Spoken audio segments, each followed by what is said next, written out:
Hi, welcome to week three's question and answer session, Ask Mark. This week we're discussing consciousness, and the questions are great, thanks. Here comes the first question. Question 1. I'm still trying to get clear on terminology.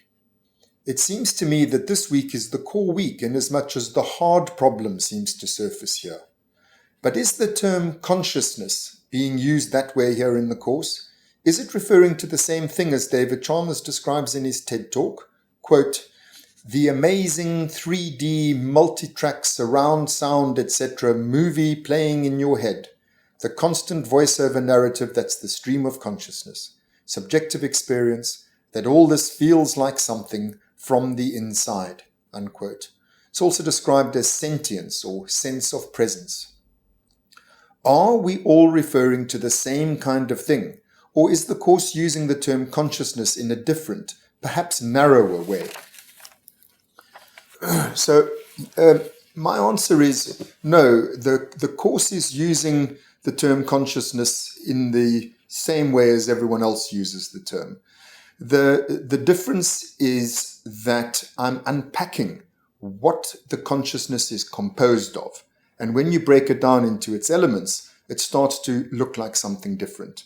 Incidentally, when you unpack it into its elements, you also get closer to being able to answer the hard problem that David Chalmers refers to in this TED Talk that is quoted. I'll come back to the hard problem at the end, but let me address the nub of the question. And as I say, I'm doing it via the unpacking, the sort of deconstructing of what consciousness consists in.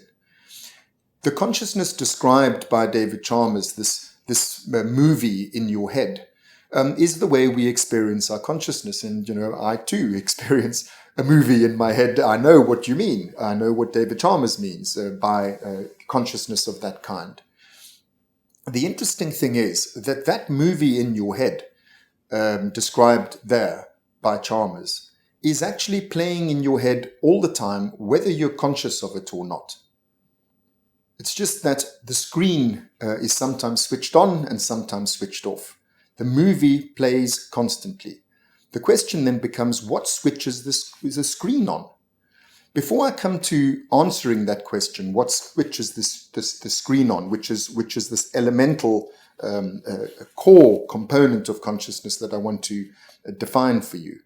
Let me just explain. When I say that the movie is playing in your head all the time, whether the screen is on or not, I need to reiterate the point that all of cognition, all of it, that means perception, even higher complex perception like reading or face recognition, and thinking, problem solving, calculating, remembering, making decisions, everything that goes under the broad heading of consciousness.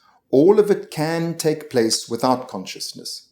Cognition does not require consciousness to do its job.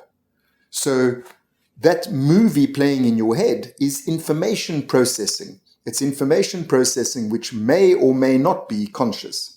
And that brings us then to the nub of the matter that I referred to. What switches on the screen?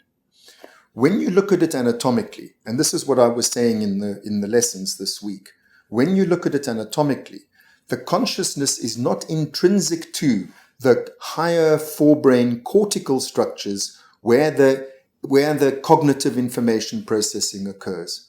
Consciousness is not intrinsic to those tissues. They can only be rendered conscious by the activation that comes from the lower structures, the brain stem. The brain stem structures activate cortex, and this is how the cognition becomes conscious. That is the switching on of the screen.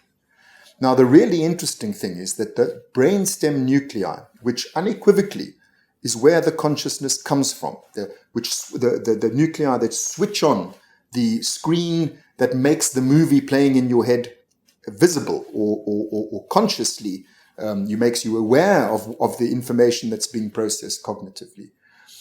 That part of the brainstem is the same part of the brainstem that generates emotion. So the core, fundamental, basic ingredient of consciousness is affect, is emotional feeling. And what renders the information, the cognitive information processing conscious, is feeling your way into it. It's literally sort of like sampling with pseudopodia, sort of sending out tentacles of feeling and feeling your way into the otherwise intrinsically unconscious cognitive information processing going on in your cortex. I know that the way we experience it is as if the consciousness is coming from outside, that the sensory information processing is intrinsically conscious. But really it isn't so. Anatomically and physiologically it isn't so. The consciousness does not come from the outside. The consciousness comes from the inside. Consciousness is an endogenous property of the brain, and it is in its most basic form affective. Now, when that raw stuff of consciousness, of sentience, of presence that the question refers to, when that activates the cortical representations, then the quality of the consciousness changes. It's no longer now pure raw feeling. It gets converted into cognitive consciousness, which basically means it becomes stabilized. And the corticothalamic columns and loops are how it is stabilized. So the way that we experience cognitive consciousness is much radically different from how we experience affect. That's just because affect is untransformed, raw, basic consciousness, not this bound form of consciousness, which is a secondary elaboration of it. That's what makes cognition possible, the stabilization of the consciousness. And I like to refer to that as mental solids. You know, that the affect is intangible feeling, and that's the basic stuff of consciousness. And then it cathects, to use a psychoanalytical term, or it binds the information process with the information processing that's going on anyway in your cortex. And that's how you become conscious in the way that we normally experience our consciousness. So to say the whole thing in a much simpler way, we're talking about the same thing. We're talking about the movie in your head. All of that is included in the definition of consciousness that I'm trying to unpack for you. But it is in the unpacking that it appears to be that I'm talking about something different. When you unpack it, you realize that consciousness, as we experience it, is not its basic state, that this is a composite of component parts, and that the fundamental basic state of consciousness, physiologically and anatomically, is affect, feeling. I said I would come back to the hard problem aspect of it. I haven't addressed that. That's just for those of you who don't know David Chalmers' hard problem. He says it's easy to correlate mind and brain. We can say where in the brain certain kinds of activity are going on when in the mind simultaneously we have conscious experience. But the hard problem is, how does the physiological activity in the tissues of the brain produce the feeling, the conscious experience? And I think that when you unpack it correctly into its component parts, that problem becomes a rather different problem. It becomes a lot easier to solve the hard problem when you break the anatomical and physiological side down into the correct components. I've written a paper on this question, the hard problem of consciousness, and you can Google it.